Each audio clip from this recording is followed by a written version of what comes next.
So it's been over a year since Endwalker came out. What has worked and what hasn't? Let's talk about the future! So I think from a story department and from a storytelling department, Final Fantasy XIV has not let up. 6.0 was one of my favorite narratives ever told in a game. Sure, I think the Loporrit sections dragged on a little bit too much at inopportune times, but the story itself was still incredibly well executed, and I still really like the Loporrits and what they bring and brought to the table for the story. And I feel like the big concern going into 6.1 and beyond was having there just be this drop in interest in the actual narrative after the Zodiac Hydaelyn arc wrapping up. Where would we go next? Would we care about it all that much? Are we really going back to basics? Are we going to do another expansion or two of just development? Coming from the massive high that was Shadowbringers and Endwalker, which was essentially build up, then a lot of payoff after a lot of payoff. Are we just going to go into this string of like year or two of just build-up?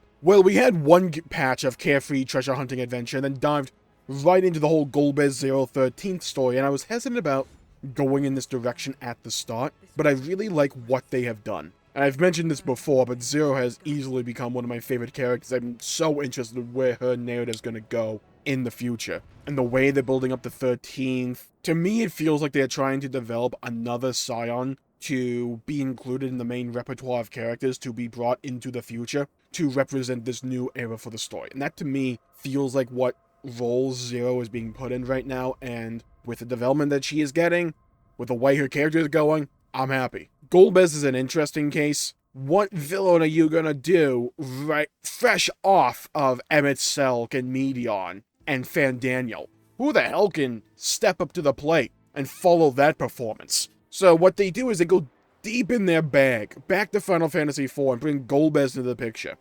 And I feel like this was smart for a couple of reasons. One, it's a familiar face for Final Fantasy IV, for Final Fantasy fans. Golbez was one of the main antagonists from Final Fantasy IV, and by bringing him back, you can raise a lot of questions and interest in the story. He hasn't actually done all that much himself yet. He's kind of just sat in the background saying words and doing speeches and that kind of stuff. So I want to see more palpable actions from him as a character and see him interact with more characters as a whole outside of just the Archfiends who are all now dead. But I am assuming we're going to get that in 6.4 and 6.5, maybe. I don't expect him to die next patch, but there is some truth to the idea that 6.1 to 6.3 have been a lot of build-up right now, but they've done the build-up in such a way where it is continuing the storylines that have been in the game for a little bit here, especially with Ritra and Azdaia. We never knew where the hell Azdaia was, and now we're on a hunt to find her and save her from the 13th, which is bringing back the Void storyline, the Dragon storyline, merging them together as one. And I feel like the way they are able to do that,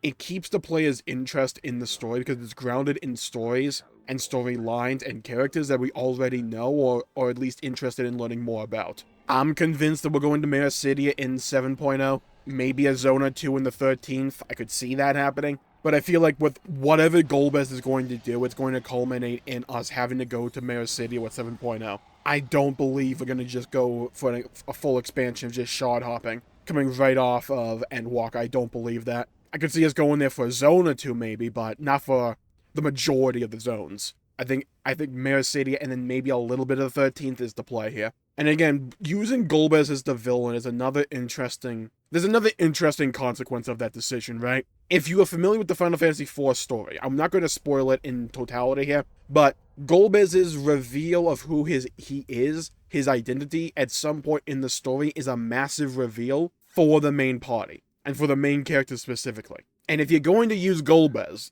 and you're really leaning into a lot of these Final Fantasy IV aesthetics and characters, and hell, the Moon Zone, I feel like they chose Golbez because they wanted to do a story where the main villain has this secret identity that will be a massive reveal, and they thought, you know what, this kind of matches up with Golbez if we like twist it in a little bit of a way, here or there, we can make it work with Golbez, let's do that. I don't know if that'll be revealed in 6.4 or 6.5, or hell, if we have to wait till 7.0 or 7.x, if he lasts that long. But I definitely believe that Golbez's identity will be a massive turning point in the narrative. I tend to agree with the general sentiment that's going around the community, or at least that I've seen from people, where Golbez is either a shard of Xenos or a shard of Azem. I definitely am leaning in that direction myself. I think him being the shard of Xenos makes more sense to me, and that's only by process of elimination because I tend to agree with the theory that Zero is probably a shard of Azem.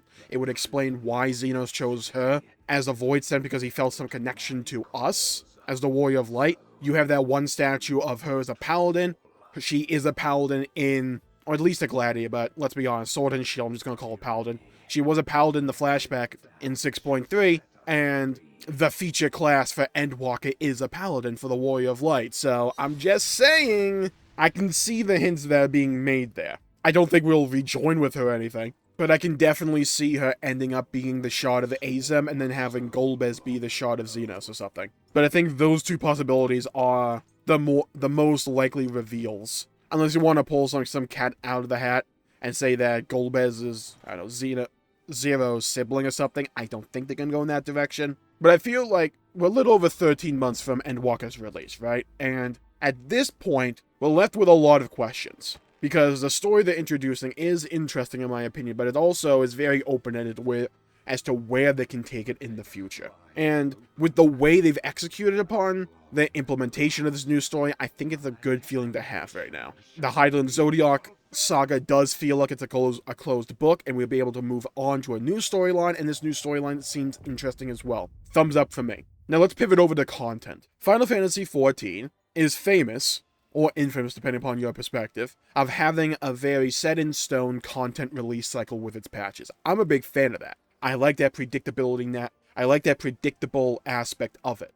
I like being able to know, hey, I'm going to get this new raid for the Alliance raid on this patch, I'm going to get a new Pandemonium raid on this patch. I like knowing that kind of stuff. I am feeling the lack of a Baja-esque zone. That was something I really enjoyed from Shadowbringers personally. It was always just somewhere I can go and level up some old jobs, do some bosses, and just have it as filler content that I can do in between logging in for, I don't know, do my resets or grinding out some tombstones or whatever. I liked having that as an option. We will be getting the deep dungeon with 0.35. I'll be interested to see how they handle that, what steps and iterations they have taken in that formula. Hopefully it's really good. I'm going to lean into that idea. But I feel we kind of come back to one of Final Fantasy XIV's strengths, in my opinion, is the ability to drop in and drop out. I've been focusing on a lot of other stuff and a lot of other games, so I haven't really been grinding out a lot of my other jobs or grinding dungeons or raids or gear with Endwalker, and that's been fine for me because I can just log in. I don't feel behind. I can just do the content that I want to do, drop out, and go play whatever else I want to do. I'm a big fan of the Tribal Quest. That's what it is. Took me a minute to remember the name.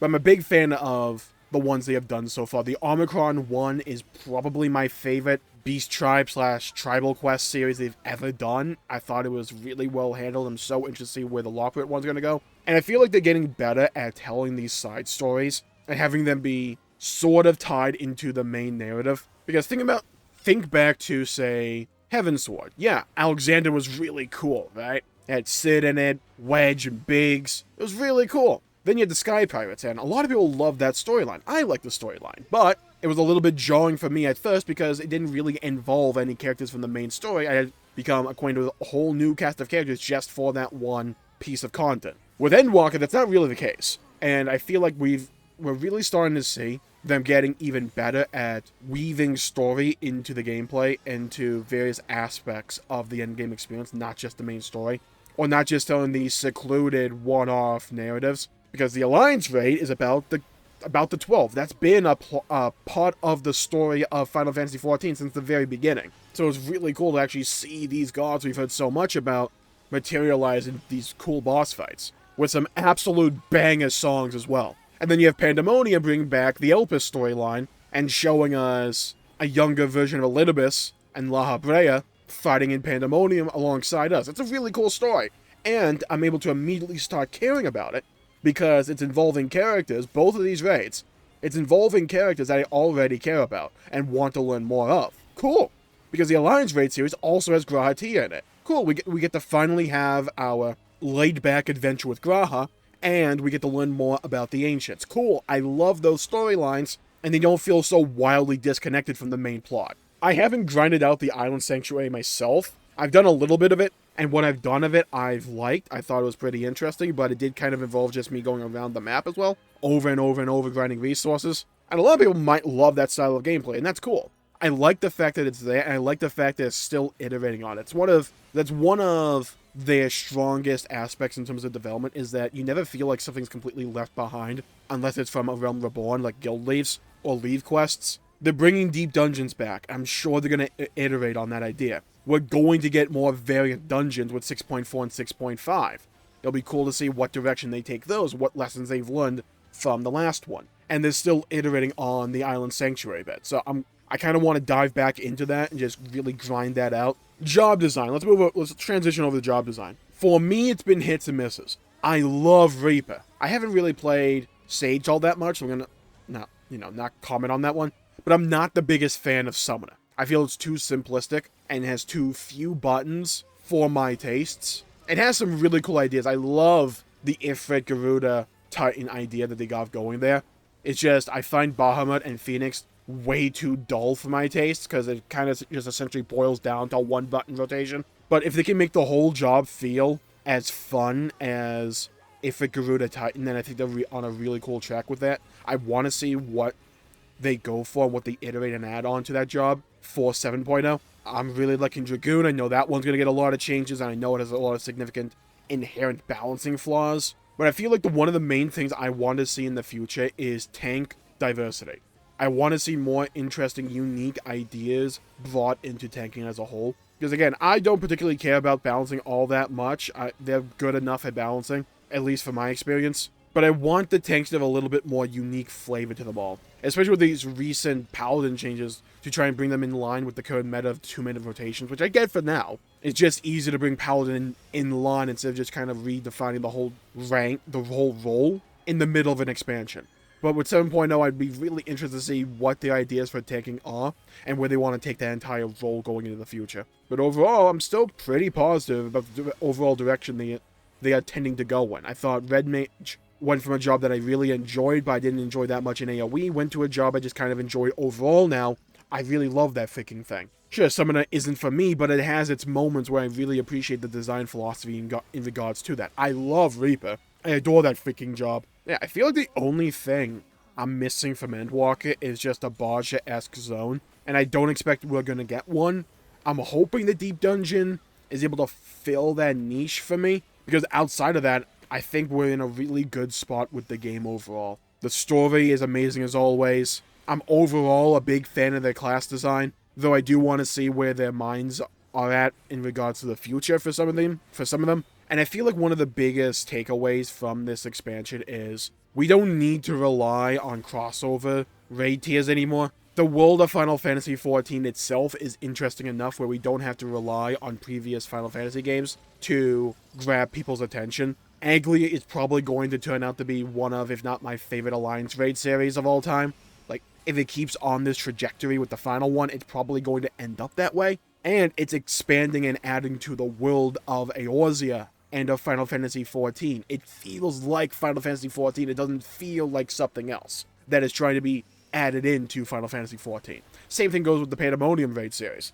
Like, sure, it references older Final Fantasy games, but it still feels uniquely Final Fantasy XIV, and I love it for that. I feel Endwalker overall, as we pass this over a little over 13-month mark for it, is an expansion that's going to be defined and remembered for them refining certain characteristics of the game as a whole, and them trying new things and seeing what sticks. I'll be very interested to see what they're thinking when it comes to 7.0, what features they want to bring over, what they want to do again, what they want to iterate on, what they want to add. Be very interested to see where we're going from here, story-wise, gameplay-wise, and philosophically-wise. So, I'm going to call the video there for today. Hope you all enjoyed it. Please leave a like and subscribe. It really helps the channel out and helps support future content, and I greatly appreciate it. And don't forget to hit that bell button to be notified for when I upload in the future. I'd really appreciate that. And comment down below with your thoughts and your opinions on Endwalker and all that's happened with it. Are you a fan of it? Are you not a fan of it? What parts aren't you a fan of? What parts are you a fan of? I'd love to hear your thoughts and hear your opinions and hear your perspectives. So I'm going to call the video there for the day. Stay safe, everybody. Have a great day. Go play some video games, and I'll see you all next time. Bye-bye, everybody.